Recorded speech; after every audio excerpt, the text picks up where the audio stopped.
दोस्तों, शुरू करते हैं हम आज का अपना क्लास। और आज की क्लास में हम लोग पढ़ेंगे किसके बारे में? मिरर इमेज के बारे में। मिरर इमेज पर हमारा पहले भी एपिसोड्स बने हुए हैं, तो आशा है कि आप लोगों ने उन एपिसोड्स को देखा होगा, और अगर नहीं देखा है तो ज़रूर देखें। बहुत सारे क्वेश्चन सॉल्व किए गए हैं और उसमें आपको बहुत सारी जानकारी, किस तरीके से मिरर इमेजेस से रिलेटेड क्वेश्चंस को सॉल्व करते हैं वो बताए गए हैं। तो आप उसको देखें, आपको बहुत लाभ होगा। ठीक है। जैसा कि हम अपने सभी क्लास में कहते हैं कि एग्जाम्स में क्वेश्चन सॉल्व करना शुरू करने से पहले उससे रिलेटेड डायरेक्शंस को एक बार ज़रूर पढ़ें और समझें, अच्छी तरह से समझें। उससे हमें आने वाले कुछ क्वेश्चंस को सॉल्व करने में सहायता मिलती है। हमारी अंडरस्टैंडिंग बहुत क्लियर हो जाती है कि आने वाले कुछ क्वेश्चंस में हमें करना क्या है। फ़ायदा होता है कि हम जिस क्वेश्चन को अटेम्प्ट कर रहे हैं उसके एक्यूरेट आंसर तक हम पहुंच पाते हैं। ठीक है। तो हम पढ़ते हैं इस टॉपिक से रिलेटेड क्या डायरेक्शंस दिए होते हैं पेपर्स में। In the following questions, there is a problem figure on the left hand side and 4 answer figures marked A, B, C and D are given on the right hand side. अब ये देखो, ये mirror है XY position पर और इसके left में ये एक प्रॉब्लम फिगर है और राइट में ये 4 आंसर फिगर्स हैं। ठीक है। Select the answer figure which is exactly the mirror image of the problem figure when the mirror is held at XY position. ये रहा XY पोजीशन और ये रहा इमेज, ये फिगर हमारा जिसका इमेज इस मिरर में बनेगा। And right your answer only in English alphabets A, B, C and D in the box against the number corresponding to the question in the answer set। अब in answer figures के नीचे alphabets लिखे होंगे A, B, C and D। मान लो कि ये हमारा question number 10 है और हमारा आंसर ये बी होता है, तो हम क्या करेंगे?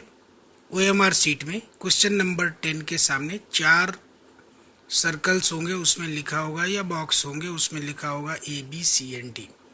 तो जिसमें बी लिखा होगा उसको हम क्या करेंगे? डार्क कर देंगे या ब्लैक कर देंगे। यही प्रॉपर तरीका है आंसर करने का। ठीक है।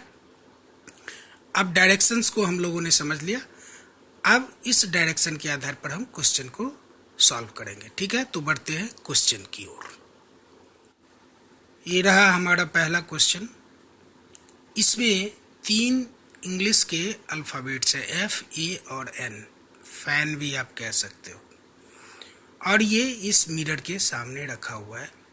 अब आपसे पूछा जा रहा है कि बताओ, अगर मिरर में देखें तो ये फैन मुझे कैसा दिखेगा, ये आपको कैसा दिखेगा, ये हमें कैसा दिखेगा। अब मिरर इमेजेस, अब पिछले एपिसोड्स में आपने देखा होगा, हमने बताया है कि मिरर इमेजेस को सॉल्व करते समय कुछ चीज़ें आपको ध्यान में रखनी होगी। जैसे कुछ अल्फ़ाबेट्स होते हैं जिसका इमेज अगर आप मिरर में देखें तो ठीक वैसा ही बनता है जैसा वो ऑब्जेक्ट में है। जैसे ए, उसका इमेज भी सीधा रहेगा, ठीक ए जैसा ही आपको दिखेगा, पढ़ने में वो ए लगेगा। ठीक है। I, O, H, U, ये सब कुछ ऐसे लेटर्स हैं, अल्फ़ाबेट्स हैं जिसका इमेज नहीं बदलता। ठीक है। अब सबसे पहले इसी आधार पर हम आंसर फिगर्स में खोजते हैं कि हमारा कौन सा आंसर होगा। अब यहाँ ए देखो, F और N के बीच में है, इमेज में भी क्या होगा? F और N के बीच में होगा। अब ए जैसे यहाँ पर हम पढ़ पा रहे हैं, कोई चेंज नहीं होगा इमेज में, ये ए ऐसा ही दिखेगा जैसे ऑब्जेक्ट में है। तो अब देखो, इसमें ए उल्टा हो गया, छांट दो ए को। इसमें ए उल्टा हो गया, छांट दो सी को। डी में भी ए उल्टा हो गया, छांट दो डी को। इसमें देखो, ए F और N के बीच में है और सीधा है। जैसा कि आपको पहले बताया कि ए का इमेज नहीं बदलेगा, वो ए ही रहेगा। इसीलिए हमारा आंसर क्या है? Option B. ठीक है। बढ़ते हैं अगले क्वेश्चन की ओर। ये रहा हमारा अगला क्वेश्चन। इसमें देखो, ये अंग्रेजी का अल्फ़ाबेट है जेड, इसके ऊपर में एक एरो बना हुआ है और नीचे में ये आकृति है। अब यहाँ भी मैं आपको बता दूं, अगर आप कोई एक सीधी लाइन, कोई रेखा यहाँ खींचो या एक पड़ी हुई रेखा यहाँ खींचो, तो आप अगर मिरर में देखोगे तो इमेज में भी वो वैसी ही सीधी होगी, उसमें कोई चेंज नहीं होगा, कोई चेंज नहीं होगा। जहाँ जैसे ये बना हुआ है इमेज में भी वैसा ही बनेगा। ठीक है, इसी आधार पर अब हम चलते हैं अपने आंसर फिगर्स में, इसके पोजीशन को ढूंढते हैं। ये देखो इसमें नीचे की ओर आ गया, ये इन्वर्टेड है, छांट दो ऑप्शन ए को। बी में भी क्या है, ये इन्वर्टेड है, छांट दो ऑप्शन बी को, इसका लोकेशन भी चेंज हो गया है।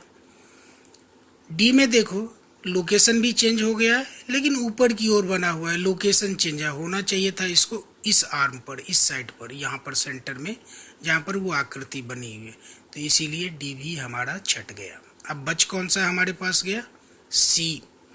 देखो ये जहाँ जैसी आकृति जिस तरह से है वैसी ही आकृति उसी तरह से यहाँ पर उसी पोजीशन पर है। ये भी याद रखना है कि मिरर इमेज में जो ऑब्जेक्ट का जो हिस्सा मिरर के नज़दीक है, ये देखो ये हिस्सा सबसे नज़दीक है, तो इमेज में भी वो हिस्सा सबसे नज़दीक होगा। अब ये सबसे नज़दीक है, अब देखो ये नज़दीक है, इससे थोड़ा दूर ये है एरो, ये इससे थोड़ा दूर है, लेकिन एरो ठीक वैसा ही बना है इमेज में। यही तो मैं कह रहा था कि इस एरो को अगर हम मिरर में देखेंगे तो इमेज में भी ठीक उसी पोजीशन पर वैसा ही होगा, ना वो इन्वर्टेड होगा ना टेढ़ा होगा, कुछ नहीं होगा, जैसा वो है वैसा ही रहेगा। इस आधार पर हमारा आंसर क्या हुआ, सी। ठीक है, बढ़ते हैं अगले क्वेश्चन की ओर। ये रहा हमारा अगला क्वेश्चन। इसमें आप क्या देख रहे हो, इस बॉक्स को देखो, इस बॉक्स में ये हिस्सा मिरर के नज़दीक है, तो इमेज में भी ये हिस्सा मिरर के नज़दीक होगा। अगर हम देखें तो इसमें ये मिरर के नज़दीक है, इसमें ये दूर है, तो इसको छांट लो। इसको हमने पहली ही नज़र में छांट दिया, ये हिस्सा मिरर से दूर जा रहा है, होना क्या चाहिए था इस तरफ, तो बी छट गया आपका। सी में भी नज़दीक की ओर जा रहा है और डी में भी नज़दीक की ओर जा रहा है, तो हमारा आंसर अब या तो ए है या सी है या डी है। अब इसमें से कौन है, चलो इस सर्कल के पोजीशन को हम देखते हैं। अब सर्कल क्या है, सर्कल मिरर के, अगर हम ये इक्वल टू और सर्कल को देखें तो सर्कल नज़दीक है मिरर के, तो इमेज में भी क्या होगा, वो मिरर के नज़दीक होगा।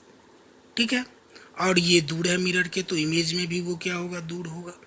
तो इस आधार पर अगर हम देखें तो यहाँ पर सर्कल को होना चाहिए था, नहीं है, छांट दो ए को। इसमें तो ये पहले ही हमने बी को छांट दिया, हटा दो। सी में नज़दीक में है, तो ये ऑप्शन हमारा हो सकता है। डी में नज़दीक में है लेकिन नीचे है। अब एक चीज़ हमेशा याद रखना, इस लाइन के अगर लेफ्ट में ये सर्कल है तो इमेज में ये इस लाइन के राइट में होगा। ठीक है, मिरर इमेज में यही होगा, इसके लेफ्ट में है तो ये इसके राइट में होगा। अब राइट में किस इमेज में है, इसमें तो ये लेफ्ट में है, इसमें कहाँ है, राइट में, तो डी को हमने छांट दिया। बच कौन सा गया, सी। हमारा आंसर क्या हुआ, सी। ये रहा हमारा अगला और आज का लास्ट क्वेश्चन। अब इस फिगर में देखो, इस ट्रायंगल पर गौर करो सबसे पहले। अब ट्रायंगल का जो हिस्सा, ये देखो ये वाला साइड, ट्रायंगल का जो हिस्सा मिरर के नज़दीक है वो इमेज में मिरर के नज़दीक होगा, और जो हिस्सा दूर है, ये हिस्सा दूर है, ये हिस्सा, तो वो दूर चला जाएगा। तो किस आंसर फिगर में ये हिस्सा मिरर के नज़दीक है और ये हिस्सा दूर है, देखो इस आंसर फिगर में ये हिस्सा मिरर के नज़दीक है और ये दूर जा रहा है, तो हमारा आंसर ए हो सकता है। बी में ये हिस्सा दूर चला गया, उल्टा ये हिस्सा नज़दीक आ गया, तो बी को छांट लो, ये नहीं होगा। सी में भी ये हिस्सा मिरर के नज़दीक है, ये हिस्सा मिरर के नज़दीक है और ये हिस्सा दूर जा रहा है, तो सी भी हमारा आंसर हो सकता है। और डी में तो वो ट्रायंगल ही बहुत दूर चला गया, तो डी को भी चाट लो। तो अब आपने क्या देखा, बी और डी ये दोनों छट गए। हमारा आंसर या तो ए है या हमारा आंसर सी है, क्योंकि ये देखो ये हिस्सा और ये हिस्सा मिरर के नज़दीक है। अब आते हैं इसमें, ये देख रहे हो के जैसा बनता हुआ दिख रहा है यहाँ पर, तो के के दोनों ये एंड मिरर से ये देखो दूर जा रहे हैं, तो इमेज में भी वो क्या होगा, मिरर से दूर हो जाएगा। हमने बताया है कि ऑब्जेक्ट में जो हिस्सा मिरर के नज़दीक है, इमेज में वो हिस्सा मिरर के नज़दीक होगा, और ऑब्जेक्ट में जो हिस्सा मिरर से दूर जा रहा है, ये दूर जा रहा है, तो वो इमेज में भी मिरर से दूर जाएगा। अब इसमें आते हैं, ये देखो इसमें ये दोनों ही हिस्सा के का मिरर से दूर जा रहा है, लेकिन सी में ये दोनों हिस्सा मिरर की ओर जा रहा है, मिरर की ओर जा रहा है। तो हिस्से को कहाँ जाना चाहिए था, मिरर से दूर, और जा कहाँ रहा है, मिरर की ओर। इसी आधार पर हमने सी को छांट दिया। तो बच कौन सा गया, ए। ये ट्रायंगल का ये हिस्सा मिरर के नज़दीक है, ये हिस्सा दूर है, ठीक है। के का ये दोनों हिस्सा ये देखो मिरर से दूर जा रहा है और ऑब्जेक्ट में भी दूर जा रहा है, तो हमारे दोनों ही कंडीशंस को ये फिगर नंबर ए पूरा करता है, इसीलिए हमारा आंसर क्या है, ए। तो दोस्तों आज के क्लास में इतना ही। आशा है आपने कुछ सीखा होगा, और अगर कुछ सीखा और आपको अच्छा लगा तो इस चैनल को ज़रूर सब्सक्राइब करें। आगे अभी बहुत सारे एपिसोड्स आने वाले हैं, उसमें बहुत सारी चीज़ें हम आपको बताने जा रहे हैं। ठीक है, आज के लिए बस इतना ही। आपका बहुत बहुत धन्यवाद।